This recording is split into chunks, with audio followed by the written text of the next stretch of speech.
Welcome to Right to Life Radio. We're joined today by Autumn Lindsey Higashi.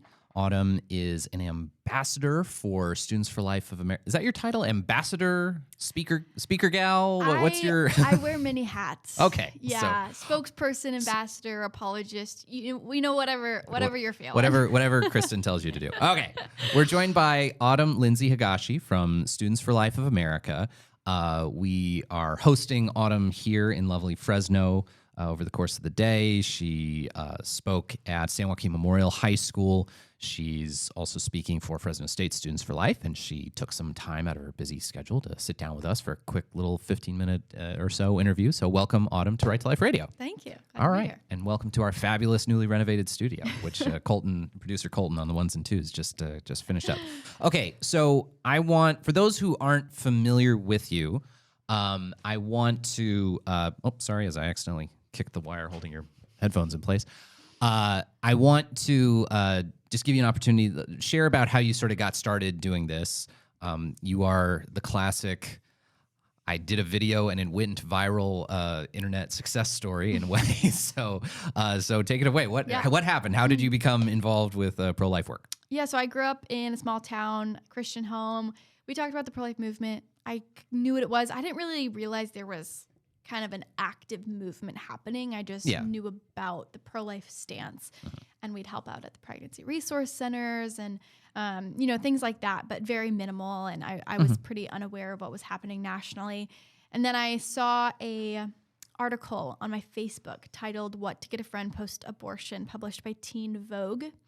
And I just remember being outraged, and looking back, it's kind of funny that I did anything because it's not like I was, tromping through and, trying to get my face out there. And I was I literally was doing nothing. And how old are you? I was 16. 16? Yeah. You were just a small town girl living in a lonely world. I really was. Okay. Yeah. So 16, and I saw this Facebook article. I was homeschooled growing up, and I did speech and debate. So I used all my little skills that I had been learning, and I sat down and I wrote a rebuttal to this article. What's funny is it was 10 minutes. This video was 10 minutes. Your video was 10 minutes long? Yeah, it was a 10-minute response. Because That's I was thinking... an eternity. Yeah, because when I did speech and debate, we were trained to write 10-minute speeches. That's what I was used to. So I sat down and I write a 10-minute response. Film 10 minutes worth of talking. And so did you press any of your siblings into recording you doing this, or how did this? Did you just set up a phone and just went at it? Or? Even better, my dad works at a company called Logos, and so we were able to use one of their studio rooms for the day. Oh, there you go. So we go in, and they literally they were like, we're going to click record, you do your thing, and we'll send it to whoever. So we got it edited by a friend that just kind of spliced it together. And then we reached out to Students for Life of America. And I think my mom sent them an email, and, we were like, here's a video if you want it. Yeah. And expecting nothing. This is my daughter, and she's 16. And, and we were so unaware of everything. And we had just heard about Students for Life because there was a chapter at a local community college.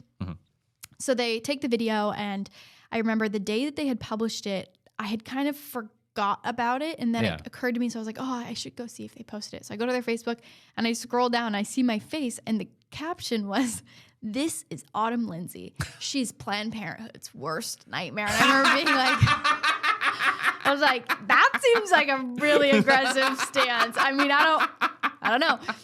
But I rolled with it. I looked down in the corner. There's a number of 200,000 views. And I was Holy smokes. I probably wouldn't have done that. I was like, I don't really want that many people to see my face. To notice me. And by the end of the week, there were several million. The Blaze picked it up. Sarah Palin, live action, you name it. I mean, I was everywhere. I was on every conservative news station. They were all talking about it.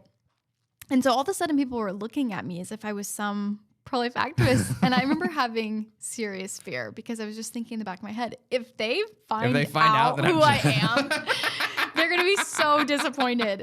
They're just going to roll their eyes. Oh, you're just, a girl, you're 16. Anyways. And it was really weird for me because it was the first time in my life that people were talking about me, even though they had no idea who I was. Yeah. There were so many opinions about me. Yeah. I mean, I was getting attacked for absolutely everything under the sun, my upbringing, my faith, my parents, my looks, my intelligence. She has red hair, yeah. and she's brainwashed and you name it. And so it was weird, but I just felt such a clear calling, it's just like, well, sure. There's no way this is a coincidence. Yeah. This has to be a door that I am going to walk through. So since then, you started working for Students for Life formally, and then so what is the focus of your work with Students for Life? It mostly speaking for high school groups, and what sort of stuff do you focus on in your stuff that you do? I do a little bit of everything. So I have a show called Unapologetic, where we go through pro-life apologetics. I take things from TikTok or social media or the news, and we kind of break it down and look at it through a pro-life lens. And I teach people how to walk through common arguments and respond to them. And then I also travel and speak. So I speak at high schools, I speak at colleges, I speak at conferences and pregnancy center banquets, a little bit of everything, rallies. My husband and I were in Ireland last year in September for the Ireland March for Life, which was really, really fun. So it's just kind of an array of things. Yeah. I just show up as a young person who has no real story and no real emotional appeal other than I just decided to speak up. In that sense, I think you and I are kindred spirits because I have no story. I'm just a lawyer who kind of cares about the issue and I sort of studied it. So that's always funny when people are like, well, do you have a personal testimony that you're going to give? I'm like, no, no, but I know a lot about the issue. I can tell you about it. Well, and that's one thing. So I find it so interesting that it was a Teen Vogue article that kind of got it started. Now, not that Teen Vogue is like the most popular outlet or anything in the world. They actually stopped printing. Like they don't print anymore. They don't have a print. They don't have a print edition. It's just online. I would love to take a little bit of credit for that. But way to go. We'll say it was because of you. But I guess that is one of the. As I've gotten older, so I'm 35 now. As I've gotten older and a little less connected to, when you're a 25-year-old, you sort of feel some connection, at least with what college kids are talking about or high school kids are talking about, because you're not that far away from it. But now I'm, a solid decade away. And I think it's getting much more aggressive in youth-oriented media and social media stuff to push all kinds of pro-abortion talking points, even down to the level of describe that Teen Vogue article first of all, because that was like that was like some psycho crap. Yeah, it was essentially 10 gag gifts to give your friend. So it was things like an F uterus pin. Who have had 10 gag gifts to give your friend who has had an abortion, who is also a teenager. Yeah. And so it was things like an F uterus pin, a Ruth Bader Ginsburg coloring book, sparkly underwear, a funny movie, just like. It was so blasé and so inappropriate and so it missed the mark in so many ways, and even to the standard of somebody who would support abortion, Yeah, well, because you'd think at least you would say, give them a shoulder to cry on or some support. Yeah. I mean, I could see a pro-choice person saying that. Yeah, but to go to the level of oh, hey. Yeah. Well, I can't imagine going through one of the most difficult things of my life and crying and feeling all the feelings, and my friend shows up with a pair of sparkly underwear. I'd be like, really? You don't get it. Yeah. How is this going to heal me or make me feel better, Yeah. Well, and from our experience, we have at Right to Life all these ministries where, we have our outreach center ministry. We run the local Rachel's Vineyard.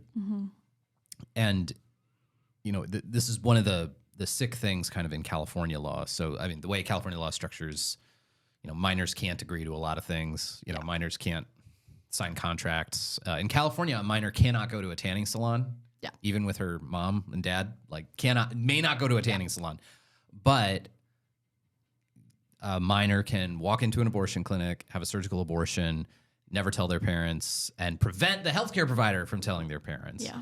And the idea that, we don't trust minors to go to a tanning salon because it can have, long-term impacts on their health, and we don't even trust a parent to make a decision for a minor. Like you can't walk into a tanning salon with your mom in California to get, before prom or whatever. But we, for some reason, treat abortion as being so minor and so insignificant, and we're trusting, 14-year-olds with that decision. I mean, it's completely sick, and the media is just feeding into this completely bizarre situation. Yeah, I think the thing that I underestimated the most is before I got really involved in the pro-life movement, I kind of just thought, yeah, there's people that are pro-life and there's people that just think that there are certain circumstances where it's needed, or, I didn't realize how wrong I was. Right. There are people that are pro-abortion that are in state legislators. There are people that are in communities and activists that are literally fighting for abortion on demand up to birth with zero restrictions. And those people exist. And I think as pro-lifers, if we're not aware of that, I think it enables us to take a little bit of a more lax approach. But the reality is they are very aggressive, and we're not going to meet them with the same aggression, but we should meet them with the same motivation. And, if they are going to be you look on social media, and if you're pro-abortion, you can say literally anything you want. You can be as open. No, you're not going to get canceled. Your Brands YouTube, aren't going to, but you YouTube's say not the gonna same block thing. your channel. And yet we allow it to happen to those who are pro-life. And it's just obvious that there is an absolute view that abortion is not only okay, but it is good.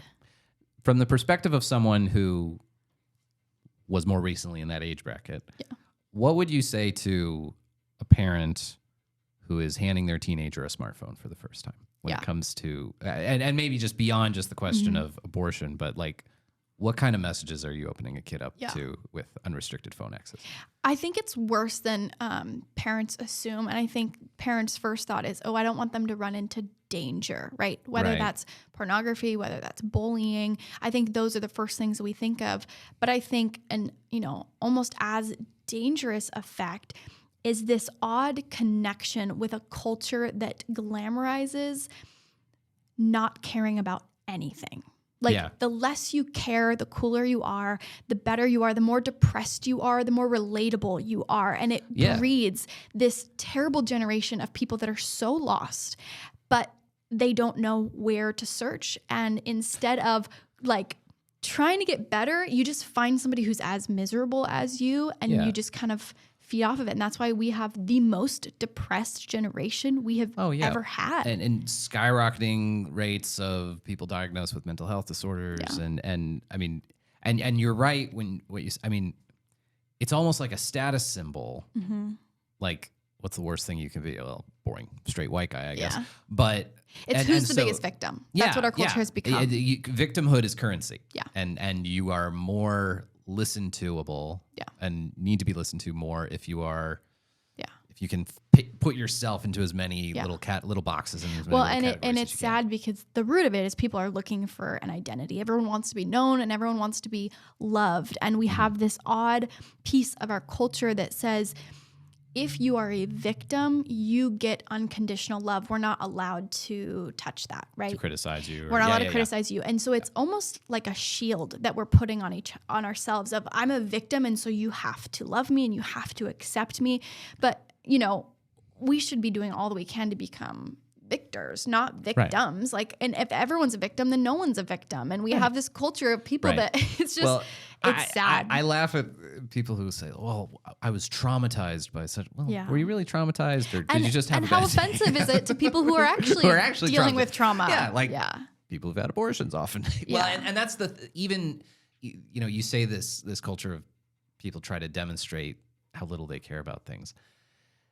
That's, I think, one of the cruelest aspects of the pro-choice movement is the kind of shout your abortion sort of crowd. So there's this whole movement called Shout Your Abortion, where it's basically people, the pro-choice side, advancing people who are unapologetic about their abortion, want to shout their abortion. But it's this, I forget what the actual term this is for psychologically. Disenfranchised grief. Disenfranchised grief. Yeah. So grief can become worse and more traumatic for you long term if no one is willing to acknowledge it. And a lot of researchers looking at any form of pregnancy loss, whether it's miscarriage or abortion, have sort of seen that. Maybe share about that. I mean, when you're seeing pro-choice social media stuff, like there seems to be no concern for women who are hurting after abortion. And here's why that is. We have a culture of people who are pro-abortion that have to say that abortion is normal, that there are no side effects, that it does not affect you, it does not derail your life. But what that does is leave women who have been negatively affected by abortion completely alone, because they either have to admit that abortion is bad and it hurt them, or they have to suppress it and lie about it so that they can remain pro-choice. And so there's an internal angst that's saying, I'm hurting, but instead of dealing with that or letting that out or opening that up, anger comes out. And you know, the women that I've spoken to, especially at pro-abortion rallies, you know, it seems that the ones who have had an abortion in their past seem to be the ones who are the most angry. I mean, and I'm not exact. I mean, like screaming in my face and threatening me. And I feel like sad for them that that's what's happening. It's the result of undealt with trauma. And we are leaving post-abortive women, or they are leaving post-abortive women in the dust because they're not allowing them to grieve. They're not allowing them to have real emotions about what it is and what it felt like. And when they do, they're ignored. Yeah. And even the post-abortive women that, you know, there's organizations of women who are post-abortive and pro-life, they're completely neglected by those who support abortion. They don't think about, they don't want to talk about them because it makes them look bad. It makes abortion look bad. Yeah. Well, Linda Talia, our employee at Right to Life who works at our outreach center at Planned Parenthood, she's the exact thing you're saying about some of the angriest people are often people who have some unresolved, you know, something with abortion. And she actually had a woman who pulled up next to her. Linda's on the sidewalk, screams at Linda, drives away. I think she threw a soda at her or something. And then like 10, 15 minutes later, she came back around the block again. And she's like, I'm sorry I yelled at you. And it was exactly that. She had an abortion. And it triggers something in them. Of course. And I think that it's one of those things that it's why as pro-lifers especially, I think it's easy to get caught up in the argument side of, we can respond look at these to crazy idiots. But we're talking about real people that are hurting. And oftentimes that's what leads them to being pro-choice, whether they had somebody in their family that had an abortion, they feel like they have to be okay with abortion. Otherwise they're not supporting and loving the person in their life. The reality is people who are post-abortive more than anything, they need healing and bringing that out into light. And there's so many pro-life organizations that are there to walk alongside women who, you know, are struggling with that. And so it's all the more reason why we can be even more outspoken about being pro-life, is because we can hopefully draw that out and connect women with resources. Yeah. Well, and that's the annoying thing, is the assumption that we care about this only because of, you know, some kind of misogyny. Yeah. And it's, you know, you and I were talking about this earlier about my pet peeve about Ruth Bader Ginsburg all of a sudden being like the patron saint of modern society, and people, you know, with the notorious RBG candles, which is all this ridiculous nonsense that okay, it was like 2014 and people were saying, oh, Ruth Bader Ginsburg should probably retire because, you know, the Democrats have the Senate and Barack Obama's still president. Maybe she should retire now. And everyone got it all girl power and we're like, no, she shouldn't retire. And that's when all this stuff started. Yeah. And now she's like, you know, the patron saint of, I guess, modern liberalism. Ginsburg's central argument in favor of legal abortion was effectively that women cannot be equal to men in society, and that the 14th Amendment Equal Protection Clause is violated unless women can walk away from a pregnancy with the same ease that a man can. And That's a thing about Ruth Bader Ginsburg where everyone's like, oh, she was such an amazing person, and even regardless of what you think about her politics, like she was no. I'm holding that against her for the rest of time because that's a pretty sick view of what it is to be a woman. That argument always makes me laugh because first of all, it is the most degrading thing to tell a woman that she is not successful or empowered unless she has the ability to kill her child. I'm sorry, that was never going to be an empowering sentence. But second of all, why are we focusing on the women in this instance? Because they're saying that women should have the right to an abortion as easily as men get to walk away. Why aren't we talking about the men who are walking away? Yeah, like, why aren't we holding them accountable? Yeah, why aren't we calling men to come step up and not leave women in the dust? Like, we're not, instead of being like, oh, since he left you get to kill your child. It's like, well, let's focus on empowering men to not walk away. And so it's always so interesting that, feminists, it's like, oh, we have to suffer as women because men sleep with women and they ditch them. It's like, but we never talk about the men. It's always the women. Yeah, it's like so we're fighting for this. Yeah, we're fighting for women to have the right to be as big jerks as men are. Like what is that? Or we're fighting for the right for women to be used by men. Like really, that's what abortion is. It enables abusive and neglectful and irresponsible men. That's why oftentimes women need abortion is because the men walk out the door. It is funny how all of the preferences of modern day, or very many of the preferences of modern day girl boss, OnlyFans feminism is perfectly aligned with stuff that horny guys like.